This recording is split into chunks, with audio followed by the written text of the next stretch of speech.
Assalamualaikum warahmatullahi wabarakatuh. Halo Sobat Tani, apa kabar? Jumpa lagi dengan saya Detektif Tani. Oh ya Sobat Tani, bagi Sobat Tani yang belum subscribe channel saya, monggo di subscribe dan diaktifkan lonceng notifikasinya agar teman-teman tidak ketinggalan update video-video saya nanti, update video terbaru nanti, biar teman-teman tidak ketinggalan. Ya, kali ini teman-teman akan kita bawa jalan-jalan ya sambil melihat pemandangan melon-melon kita. Ini adalah melon Amanda Tafi usia 55 SD teman-teman. Alhamdulillah berkat doa teman-teman, daun masih hijau ya, hijau sampai umur 55, alhamdulillah masih aman. Dan alhamdulillah rata-rata buahnya 2 semua. Ada 2, ada 3. Jadi alhamdulillah kemarin 3 hari hujan ya, hujan. Di akhir-akhir hampir mau panen ternyata turun hujan. 3 hari berturut-turut. Alhamdulillah kalau untuk petani melon masih aman ya. Kalau untuk petani tembakau mungkin sudah ketar-ketir. Baiklah teman-teman, untuk melon Amanda ini usia 55 HST, alhamdulillah daun masih hijau. Karena faktor pertama adalah fosfatnya ini tercukupi. Ini daun masih hijau. Karena kunci petani melon itu pertama harus fosfatnya itu tercukupi dan terpenuhi, maka tanaman bisa bagus. Sekarang akan kita sedikit membahas faktor-faktor apa saja yang menyebabkan tanaman itu bagus atau yang menyebabkan tanaman itu jelek. Jadi pertama kita bahas sambil jalan-jalan sambil mengelilingi kebun melon saya teman-teman. Pertama, faktor yang menentukan net bagus itu untuk melon adalah fosfat ya. Fosfatnya atau fosfornya tercukupi. Jadi net usia 55 sudah hampir terbentuk dengan sempurna ya, cuma belum menebal saja. Faktor yang pertama untuk tanaman bagus untuk melon pertama adalah pemilihan lahan ya. Jadi lahan yang baik untuk tanaman melon adalah lahan yang jauh dari pepohonan besar. Jadi jauh dari pepohonan yang besar-besar agar tanaman kita tidak ternaungi atau rindang, tidak teduh oleh pepohonan yang besar-besar. Jadi pilihlah lahan yang jauh dari pepohonan, dan untuk jenis tanahnya sendiri bebas ya, mau tanah apapun. Tapi yang bagus adalah tanah agak kemerah-merahan dan agak ke coklat hitam-hitaman, itu bagus. Jadi untuk lahan, pilihlah lahan yang bagus. Dan yang kedua, cek agar tanaman tetap hijau seperti ini, net bagus. Jadi unsur hara diserap oleh sempurna oleh tanaman. Pertama teman-teman harus cek pH tanah. Jadi pH yang bagus itu di angka netral. Angka netral itu untuk tanaman angka 7. Jadi 6,5 itu masih toleran ya. 6,5 itu masih toleran, masih sedikit termakan. Tapi yang bagus adalah 7. Jadi pH tanah untuk tanaman melon, tanaman apapun harus di angka 7. Kenapa? Karena unsur N, P, dan K itu dia akan terserap di angka pH tanah yang netral, yaitu 6,5 sampai 7,5. Jadi misalnya contoh ini, sama-sama tanam melon, misalnya habis pupuk NPK 1 sak, yang satunya KSP 1 sak, terus KCL 1 sak atau KNO 1 sak. Yang si A tanam itu bagus hijau, dan si B tanam itu malah agak kuning-kuningan atau tidak berjalan seperti biasanya ya. Maka perlu teman-teman cek pH tanahnya di sana. Dia asam atau basah. Karena asam itu 5,5 ke bawah. Jadi 5 ke bawah itu semua unsur hara yang kita berikan tidak akan diserap oleh tanaman, dan kita hanya membuang uang kita ke tanah. Karena apa? Tanaman tidak bisa menyerap semua unsur karena pH basah itu akan membuat tanaman kita merana dan tidak akan menyerap unsur-unsur hara yang kita berikan.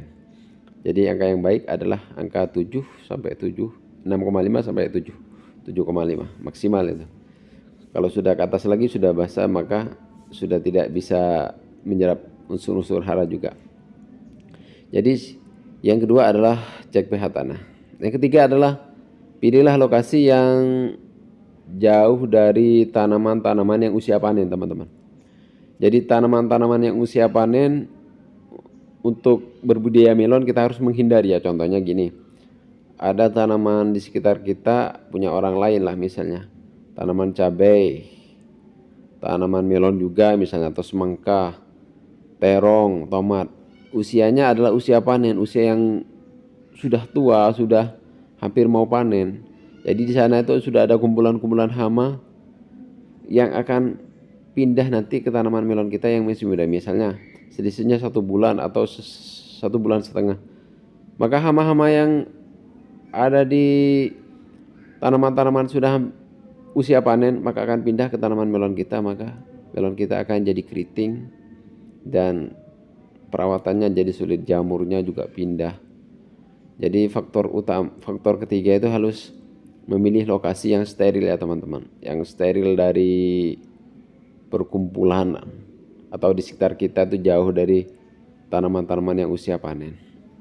Jadi itulah kunci yang harus teman-teman perhatikan. Misalnya kalau di daerah teman-teman di sekitarnya banyak orang yang tanam yang lain-lain, maka jangan tanam melon. Bahaya sekali teman-teman. Hindarkan dari tanaman-tanaman yang berdekatan dengan tanaman yang usia panen. Itu. Yang keempat adalah penyepraian ya. Penyepraian harus rutin ya teman-teman. Jadi penyepraian memang baik itu jeda 1 hari. Jadi 1 hari spray, besok libur, atau 2 hari jeda itu maksimal sudah. Misalnya sekarang spray 1, 2, besok 3 harinya spray lagi, itu sudah maksimal. Kenapa? Karena melon 1 harinya itu hampir 1 jengkang ya. Ketika 25 hari ke atas itu 20 hari ke atas itu pertumbuhan cepat ya. 1 hari bisa 1 jengkal. Kalau 2 hari sudah 2 jengkal. Kalau 3 hari, maka pupus-pupus yang baru itu akan sangat disukai oleh para hama. Jadi penyepraian harus rutin dan menggunakan pertama untuk funginya saya biasa menggunakan Beyond M, Ridomil, Ditan, dan Antrakol. Itu saja yang saya gunakan di rolling ya, di selang-seling di antaranya. Untuk inseknya saya bisa menggunakan Andromeda, Sidamek, Imidacloprid, apalagi ya, pokoknya Abamectin dan Imidacloprid lah, itu yang wajib teman-teman gunakan untuk mengatasi keriting. Jadi penyepraian yang rutin akan membuat tanaman kita menjadi sehat. Untuk CPT-nya jangan lupa Ambition dan Atonik. Saya selalu menggunakan itu. Yang kelima itu berikanlah pupuk yang cukup ya untuk tanaman kita. Kalau untuk melon, pupuk yang paling utama yaitu adalah pupuk P atau fosfat atau SP36. Jadi unsur P-nya itu kalau untuk menanam melon maka teman-teman harus cukup ya. Contohnya saya sendiri menggunakan pupuk dasar SP36 itu, kalau pupuk dasarnya berbanding misalnya gini, SP36 1 sak, Ponska setengah sak, itu untuk pupuk dasar untuk tanaman melon ya. Tapi untuk tanaman semangka beda lagi, Ponska 1 sak, TSP-nya setengah, perbedaannya. Itu untuk pupuk dasar. Masuk ke usia 25 ke atas, 20 hari ke atas lah. Masuk 23 sampai 25, kita masukkan lagi pupuk kering atau pupuk gejik. Itu sebesar satu genggam ya. Untuk takarannya beda lagi dengan semangka. 1 sak SP36 1/4 Ponska. Jadi perbandingan seperti itu. Kebalikannya kalau tanam semangka 1 sak Ponska, setengah sak atau 1/4 sak SP36. Jadi seperti itulah teman-teman untuk takaran pupuk yang biasa saya gunakan. Jadi pupuknya harus terpenuhi dan carilah tengkulak yang baik ya. Ketika sudah hampir panen, maka carilah tengkulak yang bisa mengambil hasil panen kita. Jadi seperti itulah kunci sukses menanam melon. Jadi kurang lebihnya mohon maaf teman-teman apabila saya menyampaikan ini belepotan karena saya sama-sama belajar. Jangan lupa like dan subscribe. Sampai jumpa di video-video saya berikutnya. Wassalamualaikum warahmatullahi wabarakatuh. Semoga bermanfaat. Salam bertani.